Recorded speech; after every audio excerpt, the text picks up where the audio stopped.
anything is possible. The wheels are still in spin. Saints walk among us. And as Nelson Mandela so brilliantly demonstrated, it's better to be hopeful than fearful, if for no other reason than the fact that hope brings us one step closer to joy. I know not what the future holds, but I know who holds the future. And I want to tell you, I've been guided by the light of God's grace my entire life. People ask, what's the secret to my success? It's because I lean into His grace. Because life is always talking to us. And this is what I do know. When you tap into what it's trying to tell you, when you can get yourself quiet enough to listen, really listen, you can begin to distill the still small voice, which is always representing the truth of you from the noise of the world. And you can start to recognize when it comes your way. You can learn to make distinctions, to connect, to dig a little deeper. You'll be able to find your own voice within the still small voice. You'll begin to know your own heart and figure out what matters most when you can listen to the still small voice. Every right move I've made has come from listening deeply and following that still small voice, aligning myself with its power, with the source of power, so that when I walk into a room just as cool as you please, and the fellas either stand or fall down on their knees and they say, that's a phenomenal woman. And when I walk into that room, I come as one, but I stand as 10,000. Because everybody that's ever come before me walks into that room with me. My great-great-grandfather, Constantine Winfrey, born an enslaved man and couldn't write or spell his name, but 10 years after the Emancipation Proclamation had learned to read and had picked 10,000 bales of cotton in exchange for 80 acres of land and became the first person in my American lineage to own his own property. I come as one, I stand as 10,000 has been my mantra for power. Because for so many of my earlier years, when I was the only woman, I was the only person of color, the one nobody expected to be in the room at the table on the anchor desk, co-anchoring the news here in Nashville in 1975, walking into boardrooms in the 80s, negotiating deals to own my own show.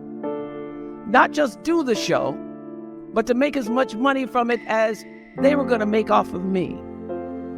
And at no time did I ever feel out of place or not enough or inadequate or an imposter. Do not let the world make an imposter syndrome out of you. Why? Because I knew who I was. And more importantly, I knew whose I was. I didn't know the future, but I knew who was in charge of the future. And my job, just as your job is, to align with God's dream for you. And my prayer was always, use me. Use me, God. Show me how and who you need me to be.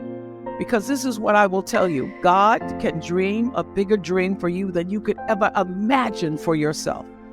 I am living testimony of aligning and living His dream. But my job today is to help you to commence to the next part of your dream odyssey. So let's talk about the right moves for that. I've been thinking a lot about how much of your lives have already been spent grappling with the extreme complex issues of our time, because you are the generation that is forced to depend on body cams to obtain justice.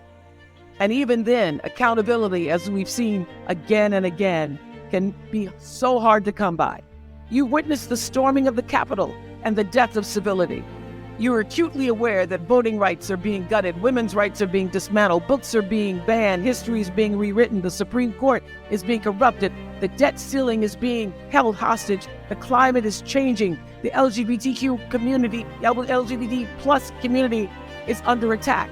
The Cold War is back. The leaders are behaving like children. The children are being gunned down by military-grade assault rifles. We live on a planet where there is more than enough wrong to keep you busy trying to make things right for the rest of your natural life.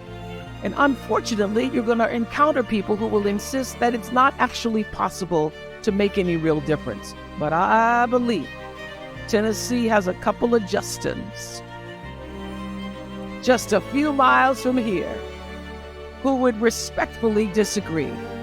Representatives like Justin Jones and Justin J. Pearson are using their lives to prove the cynics wrong, and they're building on the legacy of giants, mentors of mine like John Lewis, whose fight for justice started right here in Nashville and who now speaks to us from eternity.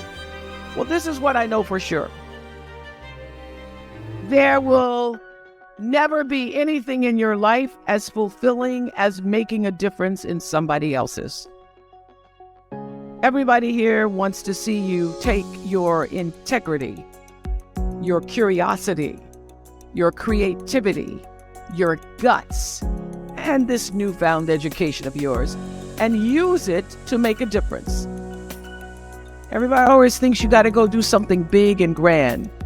I'll tell you where you start. You start by being good to at least one other person every single day. Just start there. That's how you begin to change the world, by just being good to one other person. It doesn't matter if it's a member of your tribe or a stranger on the street. I'm here to tell you that a little act of compassion can be a lifesaver for somebody who receives it, but also for you who offers it. Just extend yourself in love and kindness to somebody. And as my dear friend Maya always said, love recognizes no barriers. It jumps hurdles, it leaps fences, it penetrates walls to arrive at its destination full of hope. And when you step out in love, you become someone's hope. And I know that becoming hope in the world won't always be easy. There'll be times when you get to your wits' end, but there's another old proverb that says, when you get to your wits' end, remember that's where God lives. I would add that when you get to your wits' end, it's also a good idea to remember that you've been there before, because we are among the toughest, most resilient people the world has ever seen. And I'm just not talking about older generations. Your generation has fast up and locked down for a pandemic that ravaged the world. You, my TSU friends, have trained for complicated times. And I don't care how hard life after college gets, and it's gonna get hard. We need you to dream big. We need audacious thinkers.